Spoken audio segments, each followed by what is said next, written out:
Legends, welcome back to the CXO podcast. Johnny Salmon here. Today I'm joined by Brendan Philp. How are you, mate? Good, thanks, Johnny. Thanks for having me on. Mate, thanks for coming on. I appreciate your time. It's Brendan was the one who recently took care of some lending for my wife and I. And through some conversations, we saw some common ground around training, around some old employment choices. And so I thought, what a great opportunity to get him to jump on the podcast and have a chat around all things training, transitioning from career to business, something that I've done as well, as you guys know. And I just thought it'd be a really good conversation. So, mate, I'll lead the way with, if you'd like to, I'll just give you the floor for a minute or two, just a general background on, career, which we just briefly spoke about offline. But how did you end up doing broking, doing lending? Yeah, it was probably a bit of a different journey to most people in the finance sector. So originally I got out of school. I didn't really have too much direction. So Dad got me a job on the tools in the security industry with people he was working with. But after 5 or 6 years of climbing around roofs and dirty warehouses and industrial estates, I figured this isn't what I wanted to do when I was at 40. And that was the trigger. At that stage, I went and joined the Navy around 2002. Which honestly was easily the best decision of my life at the time. So was always very interested in the Navy. Dad was in the Army. He did a couple of tours of Vietnam. Granddad was in the Army. He was in World War II. So we had a pretty long tradition in the forces. And it really just squared me away and sort of got some direction in my life again. And set me on a journey of just being a better me. Not just fitness, but just motivated. When I was going through the Navy, it was very focused on, acing all the courses I could do and just being, minimum time in promotion and that type of thing. And it was really good. And so I was in the Navy for about 10 years, and it was great. Couple of trips away to the Gulf, but there's a time where it sort of just work-life balance starts to get skewed with the Navy and being on the ships and, deploying for 6 months at a time. So something had to give, and it was sort of time to move on. For sure.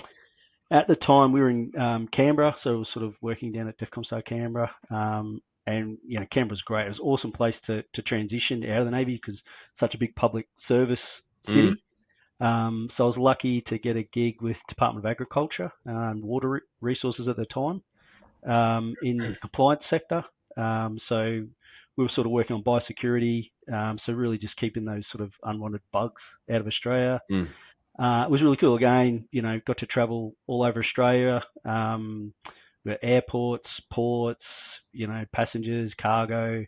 Really, really cool. Love my time there. It was probably some of the best people I've ever worked with. Just smart, intelligent, hardworking. Just really helped me grow. I guess as a manager of people as well. And then at the time we were having my son Cooper was due, so we wanted to head back to Queensland. That's where sort of my family is from. Sure. And we had to back up, and I was lucky to sort of take the job with me, and being a national program, we could work up in Queensland, but it was over a bit of time. It just wasn't quite the same. Didn't have the energy and the working with, the people was a bit more isolated. So I started to look around for other opportunities. And that's when I found Maritime Safety Queensland, which was like just so lucky to come by at that time. It sort of melded two worlds for me with the Navy and the boating and the shipping and compliance work. So I got a gig there as the manager of compliance at Maritime Safety Queensland. And so we ran the state program for safety initiatives in Queensland on the water, as well as pollution. And honestly, it was the best job. Like, again, really, really good people. Had a mix of, policy program, which is probably not super exciting, but it's got to be done. But then also we got to travel out to the sites and, offices at Airlie Beach and Cairns and the tough stuff. Gold Coast. It was really good. I loved it. So I was at MSQ for about 6 years. But at that time, the public service and the bureaucracy over time was just starting to wear me down. While there's a lot of good stuff, it's also very constricting. And I'm sort of someone that wants to get on with things, make deliverables, make a change, and the public service only works so quick. So it was starting, it was post-COVID or just towards the end of COVID, 2022, and everyone's working from home. You haven't got that social integration. And then it was at that time I got an opportunity to potentially work in the finance, as where I'm now, through family connection. So sister is director of an accounting firm in Toowoomba, and they were looking to set up a finance arm. As part of that, we've got a lot of big business clients. Instead of sort of sending them away to other finance people, it was something, well, why aren't we not servicing these people in-house? We've already got all the information. We know the clients. We know what they're trying to do. Like, we're the best place to sort of help these clients. So when I was in the Navy, I'd done a Bachelor of Commerce in Business Law. So I was sort of prepping for that future state down the track. And, this just gave me an opportunity to move into that field, which is sort of where I probably wanted to go. It just took me a while to get there. And again, it's just like I said, MSQ was the best thing, Navy was the best thing. Like, this has just been the best thing for me as well. So moving into a sector that is just people focused, front end, you're talking to people, you're helping people. That was a big shift and something I needed to do from where I was at Maritime Safety, where I was sort of program compliance based. And it's just been, brilliant. So started that in 2022, and it's just, the business has just, as a business owner, it's myself and the brother-in-law, so very much a family-orientated business. It's just gone gangbusters from there. Yeah, that's great. Thanks for the rundown. It's cool, and like, you can tell you're passionate about what you do because, like I said, Mel and I recently worked with Brendan, and like response time, punctuality, like all those things that I'm sure you get a lot of feedback on, but you were referred to us and we'll refer to you. Do you know what I mean? Like, because you can tell when people are passionate about stuff. It's like me with PT and coaching sometimes. You can tell when they're just there to collect people's credit cards, not because they're like, I genuinely want you to get in the best shape of your life. You're like, you can tell you were like, I want to get you your finance sorted. It was really clear. Yeah, 100%. For me, it's such a personal thing, and that's really what I enjoy about it. I always say, finance, and look, I haven't been doing finance for my whole life, 20 years, but there is a technical aspect to it. You have to understand finance and how it works, but honestly, like a lot of other sectors, whether it be real estate or anything like that, it's really about relationship building and your clients, and it's relationship building with your clients, but it's also the banks and the BDMs and everyone else you have to work through, because I don't have the money, I can't give you the money, I can't give you the loan. So we're an intermediary. So you have to sort of balance both sides to get really good outcomes for your clients. Yeah, for sure. Yeah, that's great. And mate, the nature of the podcast is fitness, nutrition, mindset, stress management, all those things. I guess there's probably 3 pillars I focus on most: is fitness, stress, and performance. So I'd love to sort of get a bit of a understanding, and mainly for you to share with they've heard me talk about it all, about myself. I want to hear about you and what you do to look after yourself. You're a busy guy, business owner, you run a busy schedule, right? There's always something to do. And I said offline, how's things going? You're like flat out. So there's certain metrics you have to look after yourself, and they add value for people to listen to. So let's just talk through like the general way of how you look at movement and how you train and things like that, because I've seen a lot of people in whether they're career professional or a business owner, they just drop the ball on this stuff, and it's just so important. So yeah, run me through what you do around training, mate. Yeah, it's been a real change. So obviously, back in the Navy days, very little responsibilities. You could be very selfish, and was super fit. And my best mates were PTIs and Navy divers, and we could just train, and it was encouraged. It was part of the curriculum what you did. So it gave me a really good base, and then we sort of carried that through with the other places we live. But as you get older, you got more responsibilities, children, business owner, as you said. So for me, it's just been a change of just balancing what I need, accepting that I'm never going to be 72 kilos and ripping fit as I was when I was 24.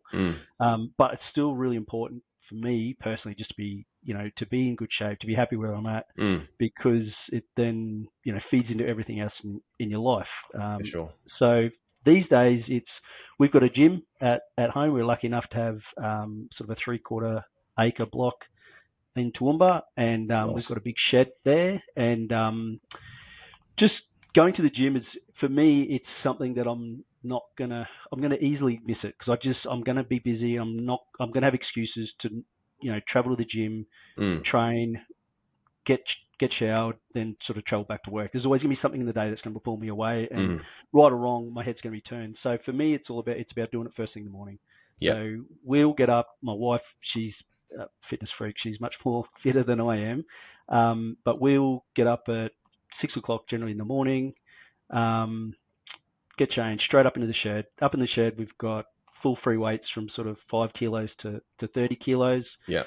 Smith machine, pulley machines, pretty much anything that we can do, any body part. Yep. Med balls, kettlebells, the lot. Yeah, So great.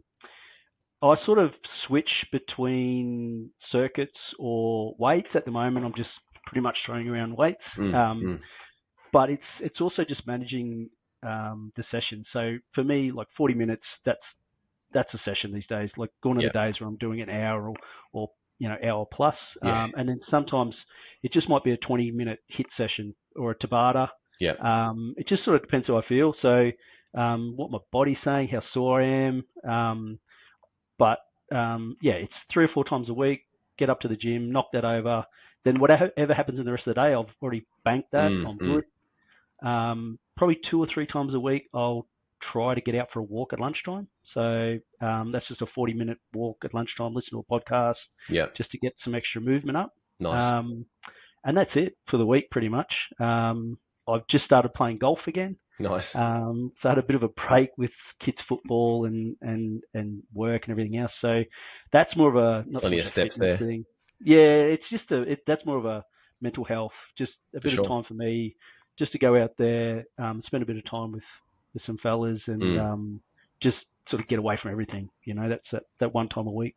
totally, mate. Let's speak to that since we're there already, because stress management. Like, I hear these things on social media, right? People talk about, you got to get rid of stress. It's so bad for you, and I just think it's crap. I just think it's a crock. Like, getting rid of or completely mitigating it. If you, like, a lot of people that I see that are, say they're retired and they don't have a lot of stress anymore, they can get quite bored, so they end up having hobbies. But what I mean is, um, I use the phrase like managing imbalance a lot with clients, because we have stress, and you have to find ways to like take the lid off the pressure cooker, so to speak. And golfing, walking, podcasts, time outside of your normal work or business is really important for that. Have you been through periods of time where you didn't focus on that stuff, and you were just working, working, working, working, working? Like, is that a learned behavior of making sure you Uh, get out? I think it is. I don't think it's a conscious behavior. I think it's like a learned behavior that I've done to help manage that. Like, Mm, you know, honestly, finance, not having stress is just not realistic, in any sort of circumstance, but certainly not in business and the for sure. finance sector. So, the one thing I talk to people with the job and what we do, it's like, it is a roller coaster. Like, Mm, literally, the highs are brilliant. You settle a deal, you help first home buyers get into a home.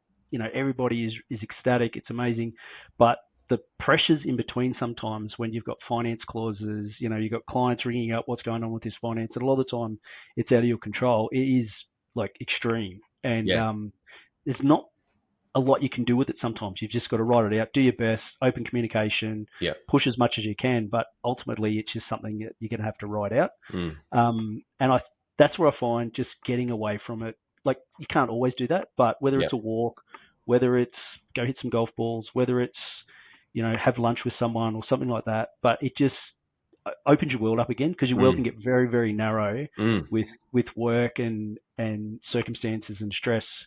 And if you can just step back away from it, often things will sort themselves out, and yes, you get through to tomorrow, and it's a new day, and problems become clearer. totally. Quite often I'll sort of overnight I'm generally pretty good. I'll sleep pretty well. I don't stew on things too much. I'll park as much as I can. or deal with it before if I can. Mm. But quite often, then overnight, just subconsciously, sort of solutions will come, or another idea or another way to tack something, and it's sort of first thing in the morning. Good, go to the gym. Sometimes it'll come there, Yep. and then get into work and sort of have another crack at it. Yeah. Yeah. Yeah. And mate, I like even just reflecting on our recent work together with you. There's days or weeks we didn't speak, and then as things get closer to a specific deadline or an unconditional thing, it's like you've got two parties, like a buyer and a seller. You've got two solicitors inside of them. You've got a bank, and you've got yourself. So there's six different parties all trying to communicate to get an outcome that everyone wants to win for them, and that's one person like Mel and I for you. And then if you've got 20 or 30 people or however many it is on the go at once in different deals, I can quite clearly see how sometimes this thing would just be like ding, ding, ding, ding, ding all day. Like, 100%. yeah. Yeah. So, It gets really intense. It really does. But it's also, I guess, it's also part of what I love, because everybody is relying on you. They're putting their trust in you, their yeah, faith in you. But you know, pressure and stress comes with that. You know what I mean? Because you're yeah, talking serious things. People are trying to buy houses, yeah, cars, businesses. It means a lot to people. So yes, yeah, I guess for me, you can't have the the rewards and the highs if you don't have that pressure and stress that goes with it. Yeah. yeah, for sure, for sure. And mate, talking about, managing imbalance or even stress, like reflecting on what we knew like civilization used to be. I don't know exactly how many years, call it a couple hundred.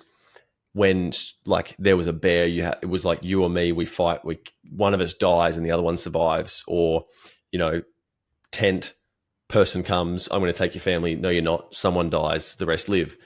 Whereas now all of our stress is like computer screens, phones, emails, like, and we're sedentary, like we're sitting Mm. still, absorbing all this stuff out of screens where our stress comes from. And so that's why I'm big on movement and getting people like you do, whether it's morning, afternoon, it doesn't matter. It's like, if you're listening to this, my point is, it's like getting out of your business or your work and just going and walking, golfing, training, whatever it is, to especially for men, I find like in particular, we've got to move stuff and we've got to like physically release that, and that's what you can do under a set of 30 kilo dumbbells. So, 100%. Yeah. No, I totally agree. And I think it's part of the reason I'm more drawn to throwing weights around at the moment. It's just, yeah, yeah, it's giving me a better vibe from it, and yeah, it just ticks that box. yeah, for Yeah. sure. And mate, nutrition wise, have you got a bit of a plan around that or some tips for young players? Not as good as I should be. Oh, pretty good. Look, with the family, we've got my mother-in-law lives with us at home. She's got dementia and Alzheimer's, so it's a pretty full-on family unit. Yeah, So we actually get one of the healthy choice meals delivered great. on a Monday. It ticks a That's couple with of all the boxes. ingredients, and you just got to cook it. We cook it, Yeah, yeah. yeah, So yeah. exactly right. So it ticks a couple of boxes. It's like just takes the load off trying to plan meals a little bit. Great. It's good food. It's good healthy. You can pick the meals that you want, and we don't have to think about it. Just either Sal will cook it one night. I'll come home next night and cook that meal. We normally get a lunch out of it as well. So Yeah, at least half the week is sorted, and without even thinking about it, yeah. we've been pretty healthy already. So That's great. and then it's just a couple more days to sort of plan. I'm not planning ahead as much as probably would be ideal, but yeah, during the week definitely. And then look, one of the things you talk about stress and just unwinding, like got business stress, we also got the family stress and everything like that. So on a Friday night, we'll sit down once the kids are sorted, have a wine, have a nice dinner, and just sort of relax and catch up, because you just don't get a chance to Yeah, talk a lot during the week. totally. Mate, I think those things are really important. Like for Mel and I, those times where you can just sit down and there's no one else there, phones off, people away, those parts of the relationship are really important. But on the nutrition thing, that those simple habits or even those services they're amazing because like what would you be doing otherwise? You're going to eat Yeah. up some baked beans and toast for the family, like and because people ask me like, oh, they the reason I'm digging into this is because I get a lot of this feedback about people, oh, nutrition's really complex. And it's not anymore because there's things like this. You know, if you're not a great cook, you don't know how to choose what needs to go in it, you don't know how much protein, carbs, and fats you need, and all these things, you can do something like that, like HelloFresh or whatever yours is called, where they drop it at your door. There's like a 5-step, um, you know, system to cook it on an A4 piece of paper. It's like you can't stuff that up. Like it's No, pretty easy.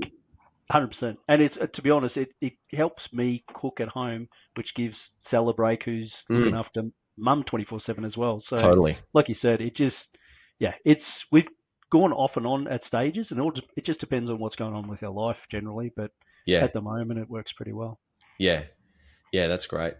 And mate, linking back to like your earlier career in the Navy, how would you say that shapes things today? Because I know my policing history helps shapes like a lot of things with communication and decision making and all that. But how has that shaped how you operate in business now? Mm, it's a good question. So I think probably first and foremost is discipline and drive, I guess. Mm, And focus. So one of the big things, and it led into my career at Department of Agriculture, is I really like helping training. I like the big thing with the Navy was systems. Like mm, nothing's ever made up. So if you have to do a job, there's a book for it. There's yeah, hundreds and hundreds of books to show you how to do communications, undersea warfare, air warfare, whatever. It's none of it's made up. There's processes and procedures, and I yeah, think Navy, and I'm sure the police force will be the same. yeah, We don't expect people. Obviously, there's an element of using your own discretion, but ultimately underpinning that is the processes and procedures that we know yes, to lead to good outcomes. So yes, for me, that was the biggest thing that then helped frame what I was doing for the rest of my career. So in mm, Department of Agriculture, I was looking after national training programs there as well, and again in MSQ. So I'm really big on ensuring you can't have capability if you don't have accountability. You can't have accountability if you don't have procedures and training to you know show people what they need to do their job. yeah, And I think too many times we sort of take the easy way out and blame the person where possibly it's the system, the things that are around them that are mm, setting them up for failure. So that's honestly that's putting aside fitness and all the other sort yeah, of intangibles, just a systems mentality and mm, also processes and procedures is probably be the biggest thing. I just love having that to hold on to yeah. and to fall back on. Yeah. Oh, big time. Mate, I think that's the exact reason why I sort of like in my coaching framework, I'll talk about 5 different stages or like a bit of a system literally for coaching people. And the first one is creating an action plan, which is their vision, mission, and goals. And that's directly from policing. Like everything, I say this all the time to clients. They're like, why are we doing this? It's got nothing to do with my fitness. I'm like, no, it does because it gives us direction. And, from my old career, anything that worked or anything that was like you had to do, you needed an action plan. And then anything that you needed to do inside or underneath that, whether it was through human resources or physical actions, it all came down underneath that thing. And if it did, it usually worked pretty well. But if it didn't, either you weren't allowed to do it or it was a mess. So, Yeah. and so I'm like, okay, well, if I apply that simple logic to this, to get someone an outcome with their health and fitness, it usually works pretty well. So totally resonate with that. Yeah. I think humans, people in general, just thrive with structure, and Mm, it's those things we can put around us yeah, that helps us succeed. Sometimes I go a little bit too far, and I sort of get to the point where I overanalyze to the point of yeah, paralysis. yeah, But that's just a personal thing that I have to work through. Yeah. yeah, for sure, for sure. And mate, I guess also linking into that, like, would you say that some of your just talking about fitness and your old career with Navy, like there's an element of needing to have a certain level of fitness and wellness to get into and then continue that role. Now there isn't. Like you could Mm. sell your gym, tidy your shed up, and never train again, and probably still run your business. Why do you still do it?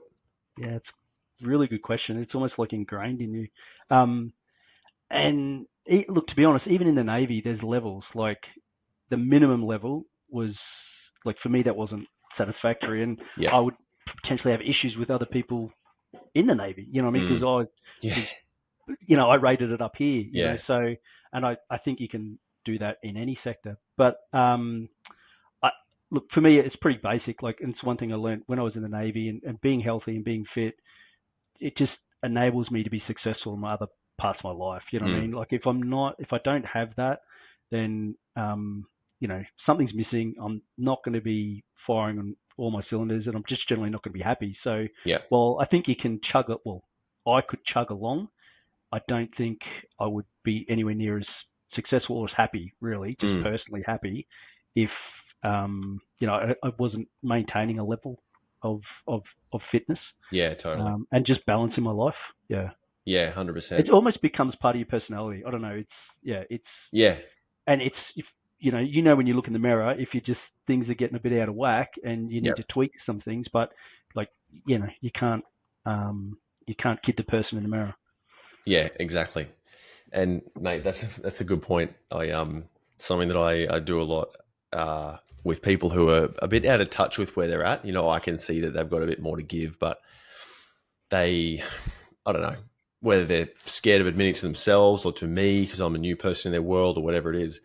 But like, just turn your camera off, pause the call, go jump in front of the mirror, take your shirt off, look yourself up from head to Yeah, toe, and just come back and give me an honest report of what you see. And often when people actually have the humility to do that, they're like, it's not real good. Like, cool.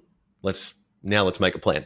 yeah, It's like admitting, okay, I'm not really looking after myself very well yeah. anymore. I mean, we all go through those stages, and Yeah. you just get out of balance, whether it's consciously or unconsciously, and um, it's just recognizing that and being able to just tweak.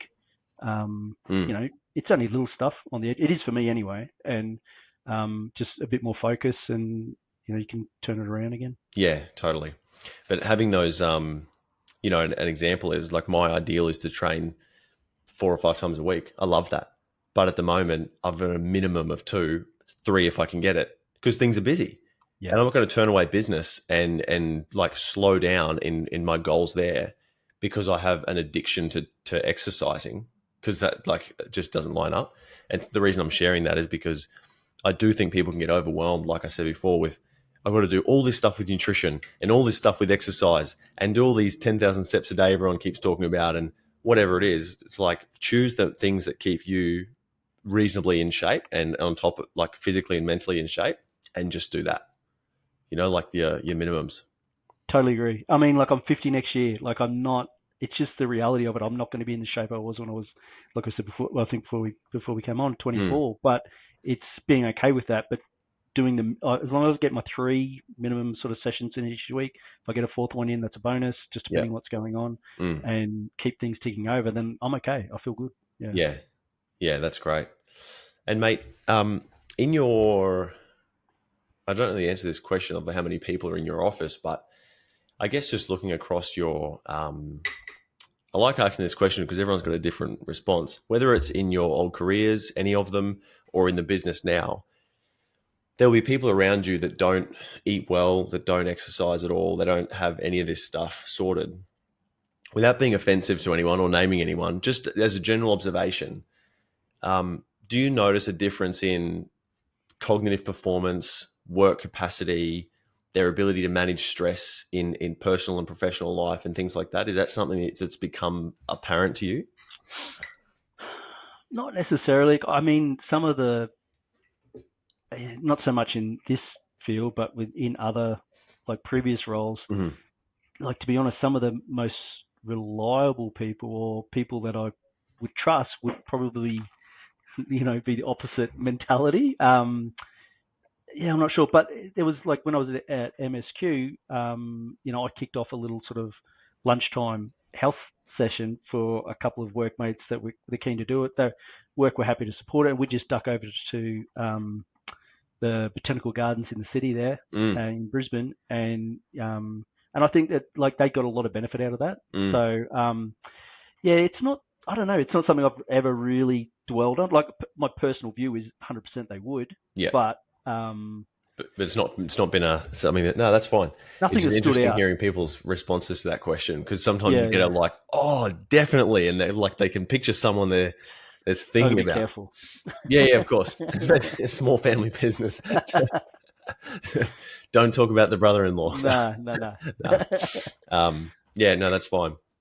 And mate, I guess another thing that I wanted to ask is talking about the family business, because like Mel and I, we're both, as you know, we're both small business owners. We're sort of under the one roof. How do you switch off from it? How do you get that downtime and actually detach, or do you? Yeah, I definitely do. So I didn't always, and it just became too much.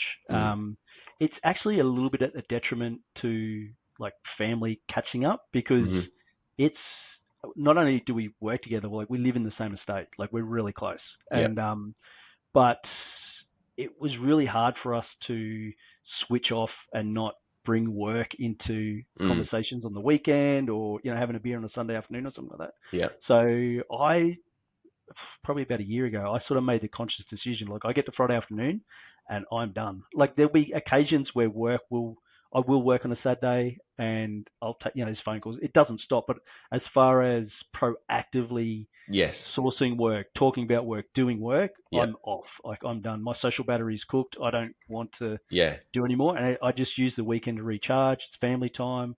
I'll do a bit of gaming with the kids. I might play some Minecraft with them on the PS5, that type of stuff. But it's sort of, it definitely has been sort of detrimental to some degree in that, family gatherings are a bit hard because you just don't want to bring work in it, and everything is work. You know what I mean? So I've sort of made a conscious decision to just pull back a bit from that space. Yeah. But it's just purely for like longevity and mental health, because if I don't, you roll back into Monday and you're just cooked, and just the enjoyment of what you're doing sort of dies off pretty quick. Yeah. 100%. It's like, and I got different mates in sales roles and things like that, and tomorrow's the 31st, and that means Saturday, like, okay, they'll get a weekend this month. That's very coincidental. My point was not going to be that. It was going to be that normally it's like on the 1st, it's just the next Tuesday, like the day after. And so in that scenario, like it just keeps rolling around. And it's the same with your business. If you don't shut the laptop and just stop, you just literally work 24/7. And like, honestly, what's the point in that? No, I know some people do it. I know, some very successful people do it, but I just don't want to do that out of my life. I have a rule, sort of, once I get home, whether it be 5:30 or 7:30, I'm not checking my emails. So because I've been caught out before, and you check it and something bad has happened, but you can't do anything about it either. No. So then I'm just stewing on that all night. It's completely ruined my night, and there's just no benefit. So I don't check them first thing in the morning if I can help it as well. So definitely not before training. No, exactly right. Because it just, you may not train, So there's nothing you can do anyway. It's 6:30 in the morning. I just find it a bad habit. So definitely not good for me. So that's probably, and on the weekend I won't open it unless, a job's on or things need to happen, then that's fine. But other than that, it's just, I just try to really be strict about switching off. Yeah, that's great. Very cool, mate. That's all the questions I wanted to ask, and we've just hit 30 minutes. So I'm trying to keep these interviews at 30 minutes because the trend shows that people die off after that anyway. Yeah. So, mate, any closing comments or anything like that? No, I just appreciate you having me on, mate. It's I think you're a real inspiration, and loved working with you guys. Appreciate it. We'll be doing some more work in the future, but For sure. Always good to have good people around in your life. Yeah, likewise. And mate, plug the business, please. If people need stuff, where do they come and see you? Like, just Go for it for a plug. Elevator pitch, and where do they find your info? Thank you, mate. Yeah, so a couple of businesses. We've got Synergy Mortgage Brokers, so that's for all your home lending. Anywhere in Queensland, we've got offices in Toowoomba and Sunshine Coast. And we also have Synergy Business Finance, so we do all the business finance, agriculture, commercial finance, car loans, working capital, the lot. So all in-house. We've also got an business accounting firm for people that are self-employed like yourself. Yeah. But on the finance side, we sort of help everyone. A lot of first home buyers at the moment. It's a good time for the first home buyers with the government grants. So, Yeah. really appreciate the opportunity and always happy to help. Awesome, mate. Thanks a lot. Hope you guys got value out of the pod, and we'll see you in the next one.